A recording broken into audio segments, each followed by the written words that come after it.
Qual o lado autoritário nessa guerra sem sentido? Esse é o Visão Libertária, sua fonte de informações descentralizadas e distribuídas. Se você acha que existem apenas exércitos formados por soldados de carreira, que na prática são funcionários públicos, ou por conscritos recrutas que servem aos estados, bem, a história não é bem assim. Desde a época das cidades-estados gregas, contratar soldados privados ou mercenários, como são popularmente conhecidos, para lutar por sua causa, não é nenhuma novidade. Os vikings também costumavam prestar serviço de segurança e ficaram conhecidos como a Guarda Vareg, que fazia proteção pessoal do imperador bizantino. Eles eram muito prestigiados por sua lealdade a quem servissem, além da sua perícia militar. Até mesmo o poderoso Império Britânico contratava muitos soldados hessiânicos, que, em geral, tinham origem germânica. De fato, cerca de 30 mil deles foram usados para combater os colonos americanos durante a Guerra de Independência do que hoje são os Estados Unidos da América. Modernamente, uma empresa que ficou muito famosa foi a Blackwater, mais conhecida hoje como Academy.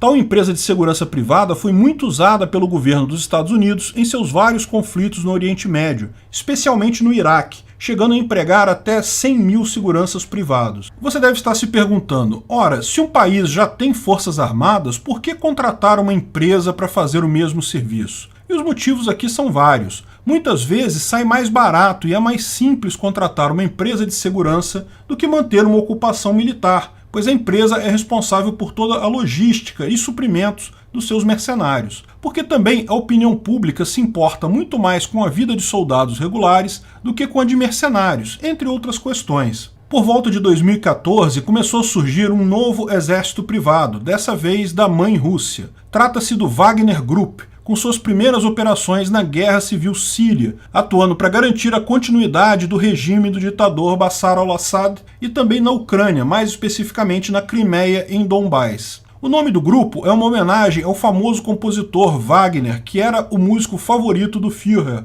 principalmente por seu antissemitismo. Não é mera coincidência. O fundador do grupo, Dmitry Utkin, um ex-militar das Forças Especiais Russas, chegou a alcançar o posto de tenente-coronel. Sendo abertamente um admirador do Terceiro Reich, ele possui inúmeras ligações com movimentos que aderem à ideologia alemã na Rússia, tendo até 2 tatuagens de insígnias da SS de Hitler em seus ombros. Dmitry foi contratado pelo governo russo para treinar os separatistas ucranianos e, por tais serviços, acabou recebendo das mãos de Putin o título de Herói da Federação Russa. Qualquer semelhança com o título de Herói da União Soviética não é mera coincidência. Chega a ser cômico que na Rússia exista uma lei que proíbe a existência de exércitos privados, mas, como todos sabemos, o direito positivado só serve contra o indivíduo, nunca contra o Estado. As ligações com Putin são tão grandes que até a base de treinamento do grupo Wagner foi cedida pelo exército russo, localizada às margens do Mar Negro. A xenofobia é grande dentro do grupo, com apenas ex-militares russos, ucranianos e chechenos sendo aceitos. Além disso, eles também oferecem salários muito superiores aos dos exércitos regulares desses países. Na Ucrânia, além de lutarem ao lado do exército russo,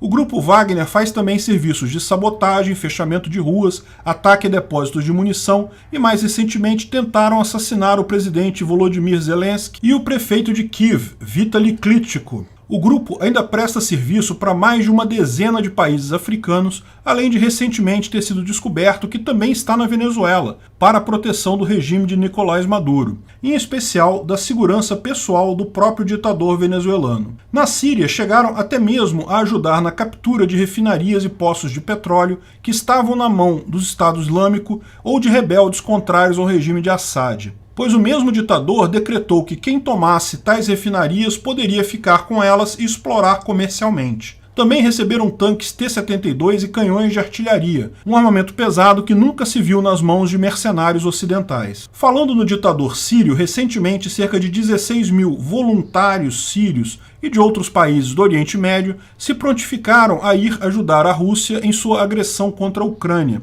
e que ainda tal imenso número de combatentes já estão para serem enviados para o fronte de batalha. Ainda, Putin afirmou publicamente que, ao ver o desejo de milhares de homens no Oriente Médio de libertar o povo de Donbás da tirania ucraniana, ele se viu obrigado a ajudar. Sim, parece piada, mas infelizmente não é. Putin ainda se prontificou a oferecer o transporte e apoio logístico necessário para tal. Realmente é muito curioso que, após mais de um mês de guerra, com um avanço muito mais difícil do que esperava e sofrendo baixas muito maiores do que esperava, simplesmente milhares de homens do Oriente Médio, principalmente sírios, se prontifiquem a lutar por Putin. A Síria passou por uma guerra civil devastadora e Bashar al-Assad apenas não foi deposto porque recebeu uma enorme ajuda militar russa. Realmente, o homem largo do Kremlin sabe cobrar favores, pois se é difícil arrumar meia dúzia de voluntários para ações filantrópicas, o que se dirá 16 mil para deixar suas famílias para trás e irem lutar em uma guerra a milhares de quilômetros de casa, pondo suas vidas em risco. Sem dúvida, o governo sírio está mandando seus próprios militares, mas sem farda,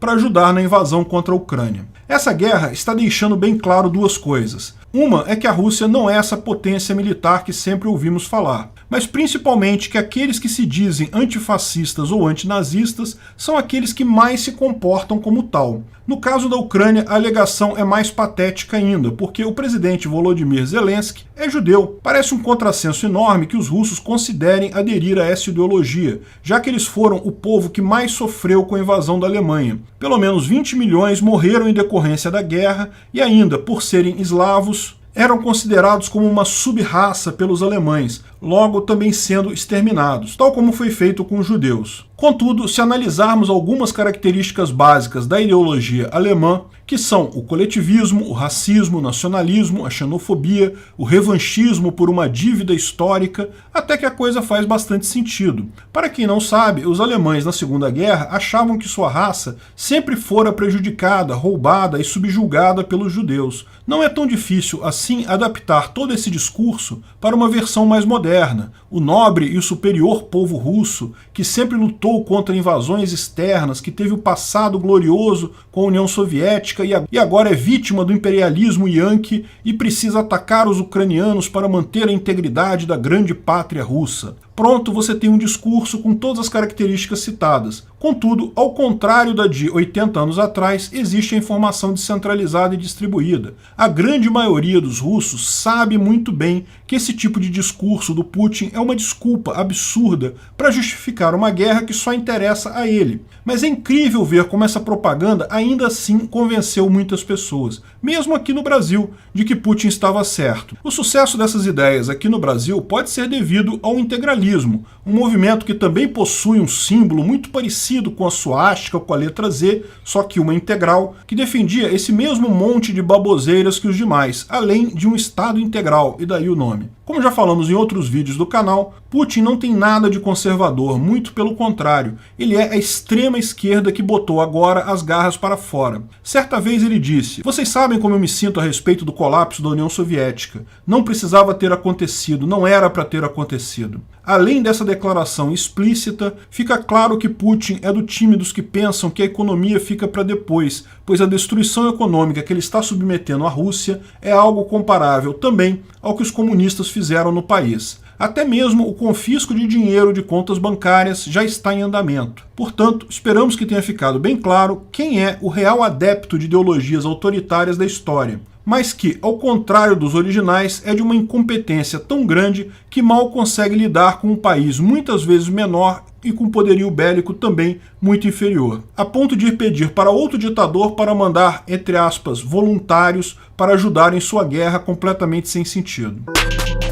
Obrigado por sua audiência. Esse artigo foi sugerido e escrito por Giuseppe, revisado por Donda, narrado e produzido por Peter Turguniev. Esse vídeo foi um oferecimento de armataweb.com, cloud e serviços de data center. 100% de compromisso com a satisfação e privacidade dos clientes. Aceitamos Bitcoin. Veja o link na descrição do vídeo. Se você gostou desse vídeo, clique no like e compartilhe ele em suas redes sociais. Se inscreva no canal para nos ajudar, clicando no botão vermelho abaixo. Se quiser ser avisado de novos vídeos, clique no sininho ao lado. Se você quiser comprar camisas e outros itens do Visão Libertária, veja nossos itens no site Pimenta no Café, pimentanocafé.com.br/Visão Libertária, tudo junto sem acento, ou clique no link da descrição. Até a próxima!